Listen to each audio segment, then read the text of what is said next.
thing about JCP is playing with my friends. My favorite thing about JCP is drawing. It's my favorite thing to do in the whole world. I like to go in dramatic play, having fun with my friends. Shabbat is special when our families come to school. We light the candles and we drink grape juice and we eat the challah.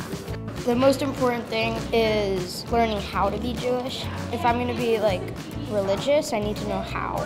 It's part of my religion and I feel like it's my responsibility. It's a huge program where you can have lots of friends. Learning about my Jewish identity is important because it lets me know who I am and who I'm going to be. I've grown as an educator at JCP, but I've also grown as a Jew and as a Jewish woman. My favorite part about JCP is the community. JCP is our community. Somebody looking from the outside looks at what goes on at JCP and says, this is magic. It's magical, but it's not created by magic. It's created by extraordinary professionals and very, very dedicated parents and volunteers and lay leadership who have made all of this happen. This is my mommy, Cindy. This is my daddy, Richard. This is my sister, Zoe. This is my brother, Jimmy. Good. And who are you? Andrew.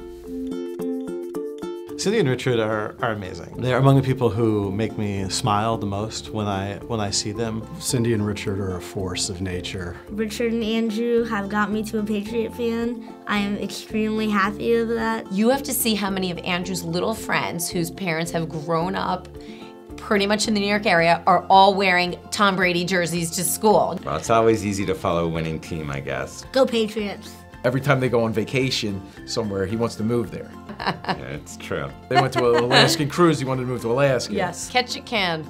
And Richard said, I could live here. I'm like, that's where I've had it. It was nice, the weather was nice. Oh my God. His two favorite movies on this planet, and as someone who loves movies, this kind of hurts me deep to my soul. One of them is Madagascar. Great movie, one of the best of all times. He likes to quote the lines. Who wipes? That's very good line.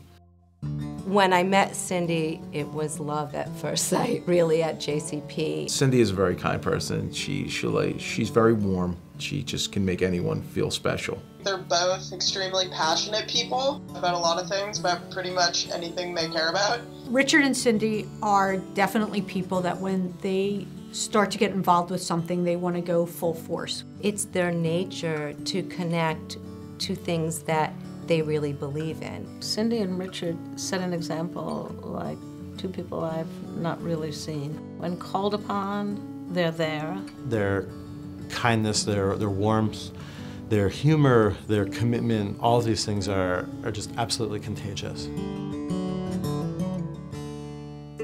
I remember coming home and telling Dan, have you ever heard of the Jewish Community Project? There's this really cool place, we've got to check it out.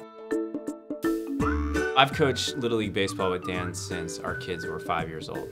I'm really the man who's turned our entire team into rock star athletes. Dan's a great coach, he's a great helper on the team, and he can't throw a baseball. Yeah, my throwing's not great, but I bring other contributions to the baseball Enthusiasm. team. Enthusiasm. Enormous spirit, enthusiasm. Spirit. Volume. I can cheer louder. He's loud. When the kids were very small, they invited us over to their house for the second night of Passover.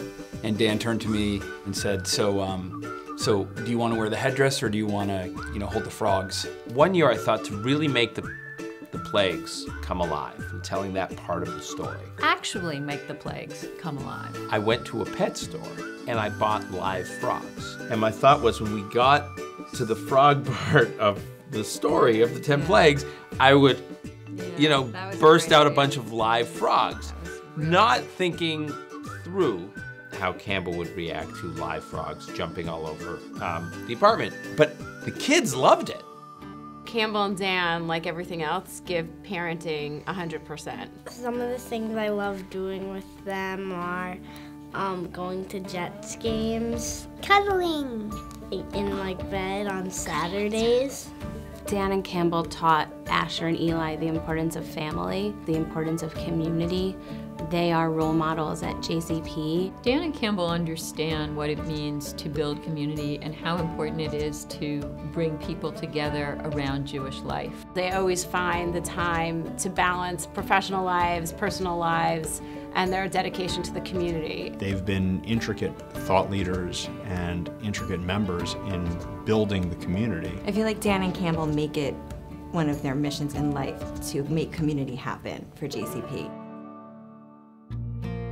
Dan and Campbell and Cindy and Richard are part of the thread of the entire community and volunteer base. It's the hard work, blood, sweat, and tears of the volunteers that make all the things happen. It starts off, I think, for a lot of people as a preschool, but it's so much more than that. Our kids have been out of preschool for a long time, and we're still here.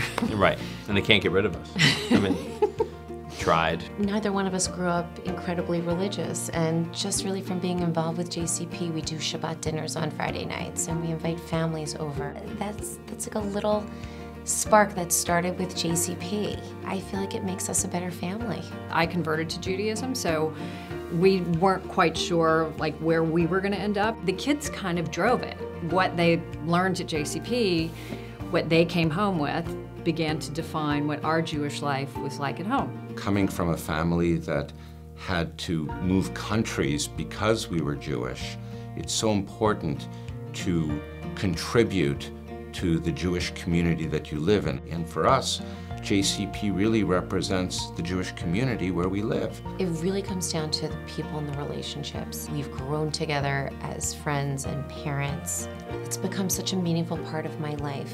I see a future there that I very much want to be a part of.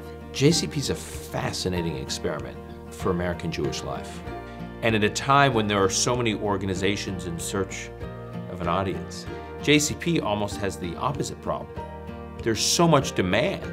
The challenge for JCP is making sure we have the capacity to meet the demand. It would be a tragedy for JCP, which clearly has figured something out, to not be able to kind of seize the moment and meet everybody, all these Jewish families where they are. You think about the future of JCP and the thought of now getting to a stage in its development where we're looking for a permanent home, something that can be there for decades, if not centuries. And what's amazing is they don't have that today, and yet they've built the sense of community. And I can just imagine what it'll be like when the next step for JCP is to have that place, that central location where we can all meet and call our own. And that's a very exciting next step.